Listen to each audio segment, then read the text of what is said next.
seorang guy pengen mukbang nasi goreng beef bacon pakai topping bulu babi, minumnya root beer. Beef baconnya guys. Ini tuh inget ya, beef bacon. Dengar baik-baik sekali lagi, beef bacon. Gua beli beef baconnya di Wild Jacks. Ini udah halal. Kalau yang pengen langsung aja kepoin Instagramnya guys.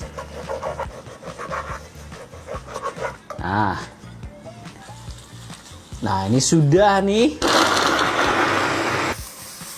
Kita masukin telur. Sekarang kita masukin beef baconnya. Nah, beef bacon ini kan udah asin nih guys. Jadi kita nggak perlu terlalu banyak nambahin garam lagi.